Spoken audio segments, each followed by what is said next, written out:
వెళ్ళిపోయాడు. మీ జీవితాల్లో కనుక ఆశీర్వాదం ఆలస్యం అయితే 2 సంవత్సరాలు, 3 సంవత్సరాలు, 4 సంవత్సరాలు దేవుడు పిలుద్దామనుకుంటే మీరు పలికే స్థితిలో ఉంటారా? అసలు సంఘంలోనే ఉండరు సార్ మీరు. ఎందుకో తెలుసా? దేవుడు ఏం చేయట్లేదు, నాకు ఆలస్యం చేస్తున్నాడు దేవుడు. 3-4 సంవత్సరాలు అయిపోయింది, దేవుడి వల్ల ఉపయోగం దొరకట్లేదు నాకు అని దేవుడు పిలిస్తే కనిపించని వినిపించని అంత దూరాన పారిపోయి ఉంటారు మీరు. కానీ Abraham did not went away from God. Still he was with God. He was being with God. దేవునితోనే ఉన్నాడు. దేవుడు 5 సంవత్సరాల తర్వాత పిలిస్తే చెప్పండి ప్రభువా, ఆదికాండం 13:16 వాక్యం, అక్కడికి వెళ్ళిపోయాడు దేవుడితో. అప్పుడు దేవుడు అన్నాడు, అబ్రహాం నేను ఇంకో మాట చెప్పి గుర్తుంది ప్రభువా, నాకు గొప్ప జనాన్ని ఇస్తానన్నావు, సంతానాన్ని ఇస్తానన్నావు. అప్పుడు చెప్పాను కదా. ఇప్పుడు ఎందుకు పిలిచాను తెలుసా? తెలుసు ప్రభా, ఇవ్వడానికి పిలిచావు కాదు, ఇవ్వడానికి పిలవాలా. ఎందుకు పిలిచాను తెలుసా?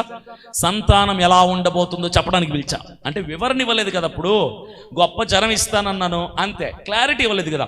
ఇప్పుడు క్లారిటీ ఇవ్వడానికి పిలిచాను. ఏం లేదు అబ్రహాం, నీ జనం ఎలా ఉంటారంటే, నీ సంతానం భూమి మీద ఇసుక రేణువులను ఎవరైనా లెక్క పెట్టగలిగిన ఎడల నీ సంతానాన్ని కూడా లెక్క పెట్టవచ్చును. అంత విస్తారమైన జనాన్ని నేను నీకు ఇవ్వబోతున్నాను. అబ్రహాం టప టప టప టప చప్పట్లు కొట్టేసుకున్నాడు. సరే అబ్రహాం అయిపోయింది, మరి ఇంకెళ్ళొస్తాను నేను అన్నాడు దేవుడు. మరి ఇప్పుడైనా అడగాలి కదా, ఏమని? ఎప్పుడు ఇస్తావు ప్రభా అడగాలి కదా. ఈయన ఎవరు? మరి నాకు తెలీదు. అబ్రహాం అట ఎవరైనా మంచోడా? చాలా మంచోడా? చాలా మంచోడు.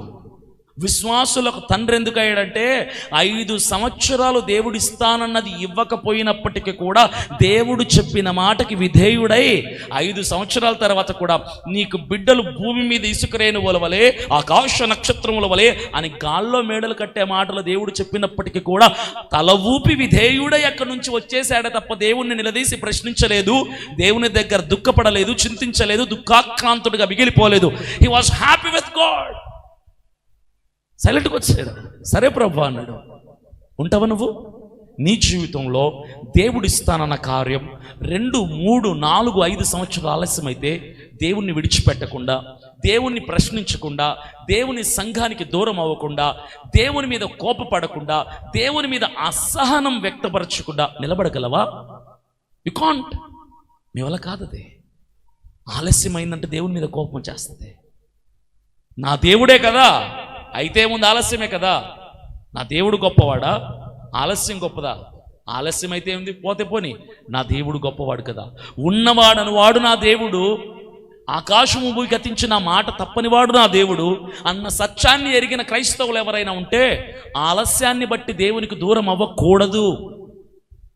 Abraham did not went away from God, did not departed God. దేవుడి నుంచి వేరైపోలా. కారణం ఏంటో తెలుసా? నా దేవుడు మాట ఇస్తే నెరవేరుస్తాడు. మాట తప్పే దేవుడు కాదు నా దేవుడు, మాట ఇస్తే నెరవేర్చే దేవుడు అని వెళ్ళిపోయాడు మౌనంగా. మరలా కౌంట్ డౌన్ స్టార్ట్ అయిపోయింది. 2, 3, 4, 15, 16, 17, 18, 19 సంవత్సరాలు. ముందెంత? ఎంత ముందు? 80. 75 తర్వాత 5 ఎంత? 80. 80 ఇప్పుడు ఎంత? 19. ఎంత? లెక్కలు రావా? వస్తుంది కదా, చెప్పండి మరి. 80, 19, 99, 75లో ప్రమాణం చేశాడు దేవుడు. ఇప్పుడు ఎంత ఆలస్యం చేశాడు టోటల్గా? 19, 5, 24. 24 సంవత్సరాల ఆలస్యం. బిడ్డల్ని ఇవ్వలే ఇంకా. 75 వయసు కలిగిన వాడికి 99 వచ్చేసాయి.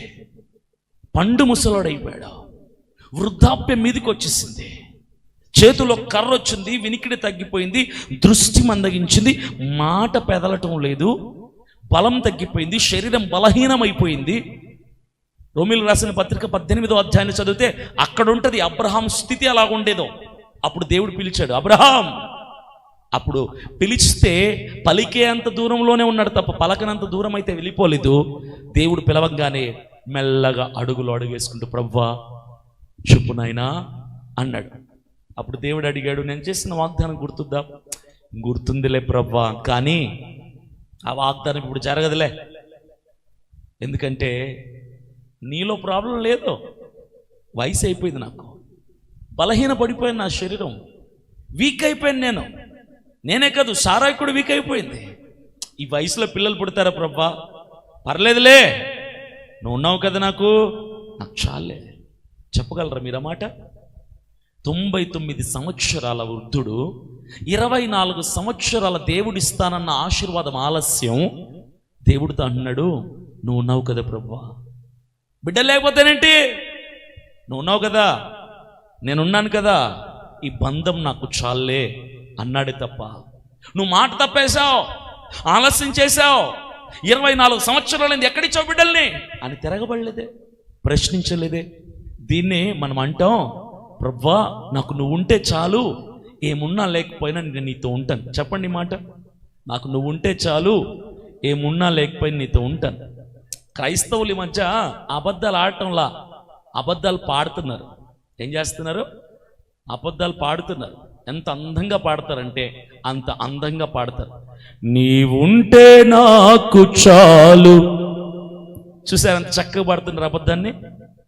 నీవుంటే నాకు చాలు ప్రభువా, ఏమున్నా లేకపోయినా, నిజంగా ఏమున్నా లేకపోయినా నువ్వు ఉంటే నాకు చాలు, నీతో నేను ఉంటా. ఒక్కడి వల్ల అవుతుంది అది? చిన్న చిన్న వాటికి దేవుని మీద అలిగేసి దేవుణ్ణి విడిచిపెట్టే క్రైస్తవులు ఉన్నారు. ఆలస్యం అవుతుందని ఉద్యోగమో, ప్రమోషనో, వ్యాపారమో, పెళ్ళో, సంతానమో దేవుని మీద అలిగి వెళ్ళిపోయే క్రైస్తవులు ఉన్నారు. పేరుకు పాటకు మాత్రం నీవుంటే చాలయ్యా, ఏం లేకపోయినా ఈ మాట చెప్పడానికి అర్హుడు ఒకడే, అబ్రహాం. ఏమంటాడు తెలుసా? 24 సంవత్సరాలు ఆలస్యమైందయ్యా, నా శరీరం బలహీనమైపోయింది, పిల్లలు పుట్టలేదు కదా, పర్లేదులే, నువ్వు ఉన్నావు, నాకు నువ్వు చాలు. పిల్లలు లేరా? లేకపోతే పోన్లే, ఏమున్నా లేకపోతే నువ్వు ఉన్నావు కదా. ఎప్పుడైనా చెప్పావా? ఎప్పుడైనా అనుభవించావా? ఇలాంటి అనుభవాన్ని చూసావా? You could not able to have such kind of experience in your life. అందుకే అబ్రహాం అన్నాడు,